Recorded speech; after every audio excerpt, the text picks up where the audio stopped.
ওয়া ইন্নামা তুওয়াফাউনা উজুরাকুম ইয়াউমাল কিয়ামা, কিয়ামতের দিন প্রত্যেকটা ব্যক্তিকে আমি আল্লাহ পাক রব্বুল আলামিন পরিপূর্ণভাবে দান করব।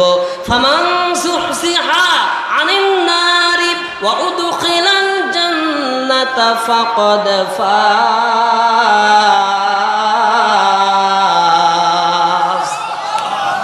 আল্লাহ পাক রব্বুল আলামিন বলতেছেন ফামান যুহসিহা আনিন নারি, ওই দিন আমলনামা পাওয়ার পরে যেই ব্যক্তিটা জাহান্নাম থেকে মুক্তি পেয়ে ওয়াউদখিলাল জান্নাতা ফাকাদ ফাজ, জান্নাতে প্রবেশ করলো, ফাকাদ ফাজ, তার জীবনটাই হলো ধন্য, সেই হয়ে যাবে কিয়ামতের মাঠে সফলকাম।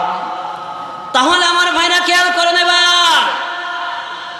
এই পৃথিবীর জিন্দগিতে আমরা টাকা পয়সা অর্থ সম্পদ গচ্ছিত করা, ক্ষমতার মালিক হওয়া, মানুষের উপরে আধিপত্য বিস্তার করে সফলতা মনে করি। আমরা মনে করি 10টা লোক যদি আমাদের কথাগুলো শোনে, আমার কথায় ওঠে বসে, এইটাই মনে হয় আমার সফলতা। বৈধ অবৈধ দেখাদেখির দরকার নাই, হারাম হালাল দেখাদেখির দরকার নাই।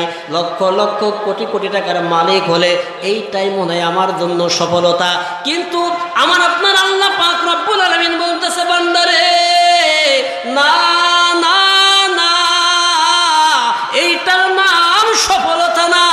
ও বান্দা, ওয়া উদখিলাল জান্নাতা ফাকাদ ফাজ, যদি তুমি জাহান্নাম থেকে মুক্তি পেয়ে জান্নাত পেতে পারো, জান্নাতের মালিক হতে পারো, জান্নাতি হয়ে যেতে পারো, এইটাই হলো তোমার জন্য সফলতা। যদি আমার আপনার কর্ম দিয়ে আমি আপনি জান্নাতের মালিক হতে পারি, যদি জাহান্নাম থেকে আল্লাহ পাক রব্বুল আলামিন যদি আমাকে আপনাকে মুক্তি দেয়, এইটাই হলো আমার আপনার সফলতা।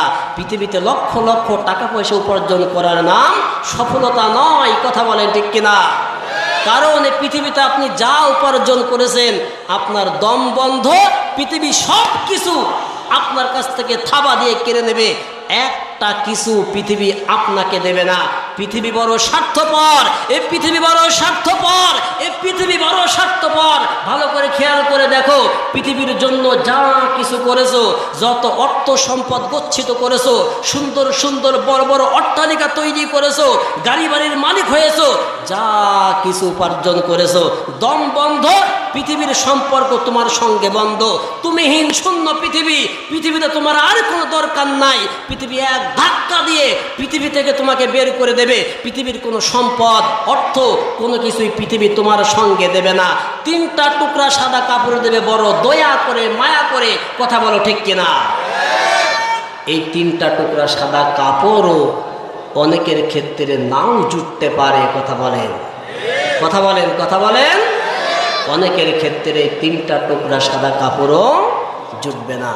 তাহলে মৃত্যু যেহেতু নিশ্চিত, যদি আমার আপনার মৃত্যুটা মুনাফিকি অবস্থায় হয়ে যায়, আমার আপনার মৃত্যুটা জালিম অবস্থায় হয়ে যায়, আমার আপনার মৃত্যুটা কাফেরের অবস্থায় হয়ে যায়, কত কঠিনভাবে আমার আপনার জীবনটাকে বের করা হবে, রূহটাকে বের করা হবে, একটু চিন্তা করেন। আমার ভাইয়েরা, আল্লাহর কোরআন জানিয়েছে, ওয়ালাউ তারা إذ الظالمون في غمرات الموت والملائكة باسطوا أيديهم أخرجوا أنفسكم اليوم تجزون عذاب الهون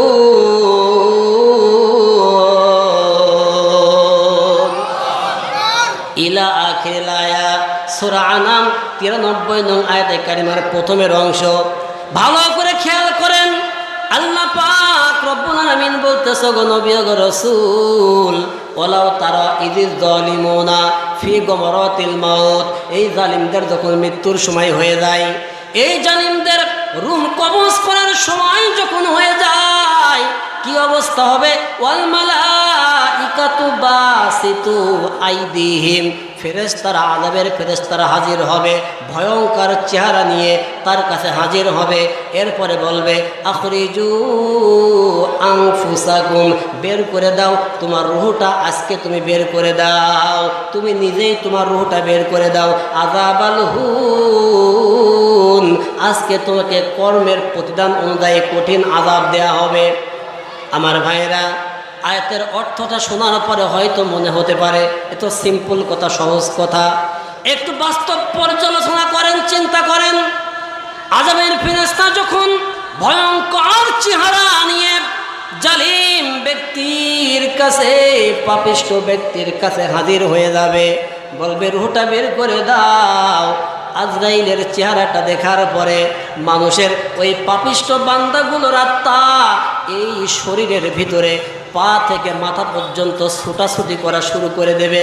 এত জোরে ছুটাছুটি করতে থাকবে, এই আত্মা ছুটাছুটি করার কারণে এই বডি থেকে হাতের কানেকশন আলাদা হয়ে যাবে, সমস্ত রগ তার যা কিছু আছে ছিন্ন বিচ্ছিন্ন হয়ে যাবে, হাতটা প্যারালাইসিস হয়ে পড়ে যাবে, পা প্যারালাইসিস হয়ে পড়ে যাবে, মাথার সম্পর্ক কানেকশন আলাদা হয়ে যাবে, ব্রেন স্ট্রোক হয়ে যাবে, মুখটা একদিকে বাঁকা হয়ে যাবে, মুখের মধ্যে আপনজনেরা বারবার ঠান্ডা পানি দেবে, গ্লুকোজের পানি দেবে, গিলতে পারবে না, একদিক কাত হয়ে পানিগুলো পড়ে যাবে। আপনজনেরা কানের কাছে এসে বারবার আল্লাহর নাম কানে দিয়ে বলবে, বলেন আশহাদু আল্লা ইলাহা ইল্লাল্লাহ, লা ইলাহা ইল্লাল্লাহ, এরকম কালিমা পাঠ করাবে, কালিমা শাহাদাত পাঠ করাবে। আগেই কানের যে সম্পর্ক আছে ব্রেনের সাথে, বডির সাথে, এই সম্পর্ক আউট হয়ে যাবে। রুহটা এত জোরে ভিতরে ছুটাছুটি করতে থাকবে, এই দেহটা নিশ্চিহ্ন হয়ে পড়ে যাবে। আপনজনেরা পাশেই বসে থাকবে, কেউ কিছু করতে পারবে না, কেউ ঠেকাতে পারবে না, কেউ বাঁচাতে পারবে না। এইবার এই জীবনটা যখন শেষ হয়ে যাবে, এই রুহটা যখন বের করে নিয়ে মালাকুল মউত চলে যাবে, এমন জোরে চাপ দেবে, বাম হাত দিয়ে ডান হাত দিয়ে বুকের উপরে চেপে ধরবে, আর বাম হাত দিয়ে এমন হেসকে একটা টান দিয়ে রুহটাকে টেনে বের করে নেবে। ও বন্ধু, এই রুহটা টেনে বের করে নেওয়ার পরে ওই মানুষটা এমন কাতরাতে থাকবে, এত বেশি কাতরাতে থাকবে, নবীজি বলেন ওই লোকটা কিয়ামত পর্যন্ত কবরের মধ্যে শুয়ে থাকবে। আর ওই রূহ কবজ করার যন্ত্রণায় কবরের মধ্যে বসে কাতরাতে থাকবে।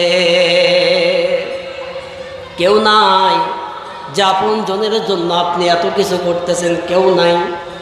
আপনার বাবা মা, সন্তান, স্ত্রী, পরিজন, যাদেরকে খুশি করার জন্য ওই সকাল বেলায় কর্মের জন্য বাড়ি থেকে বের হচ্ছেন, সারাদিন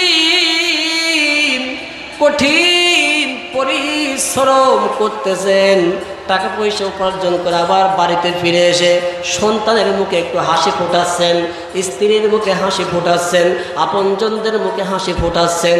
কিন্তু একটু চিন্তা করে দেখেন, আপনাকে আল্লাহ পাক রব্বুল আলামিন পৃথিবীতে পাঠিয়েছেন নেক আমল করার জন্য, আমার আপনার নেক আমল যাচাই বাছাই করার জন্য আল্লাহ পাক আমাকে আপনাকে পৃথিবীতে পাঠিয়েছে। এই নেক আমল না করে আমি আপনি আমার সংসারকে সুখে রাখার জন্য, আমার সন্তান ছেলে মেয়েগুলোকে সুখে রাখার জন্য সারাদিন কর্মের উপর কর্ম, কাজের উপরে কাজ করে যাচ্ছি, নামাজ নাই, রোজা নাই, ইবাদত বন্দেগী নাই, পরকালের কোনো চিন্তা নাই, পরকালমুখী কোনো কথাবার্তার আমার আপনার আমল নামাই নাই। এই কাজকর্ম করতে করতে জীবনটা শেষ হয়ে গেল, নেক আমল করার সময় পেলাম না, আল্লাহর সন্তুষ্ট করার সময়টুকু পৃথিবীতে পেলাম না। এইবার নাস্তিক অবস্থায়, কাফের অবস্থায়, বেনামাজি অবস্থায় যখন মৃত্যু হয়ে গেল, এবার চিন্তা করেন কবরের প্রথম রাত কত কঠিন, কত কঠিন। এই কবরের প্রথম রাত কত কঠিন আমার আপনার জন্য অপেক্ষা করতেছে। এটা আমি আপনি আজকে হয়তো বুঝতেছি না। নবীজি বলতেছে সাহাবীরা রে, কবরের চিত্র এত কঠিন, কবরের আযাব এত বেশি কঠিন, এর থেকে কঠিন দৃশ্য আমাকে আর কোনো দৃশ্য দেখানো হয় নাই। জিকির করেন লা ইলাহা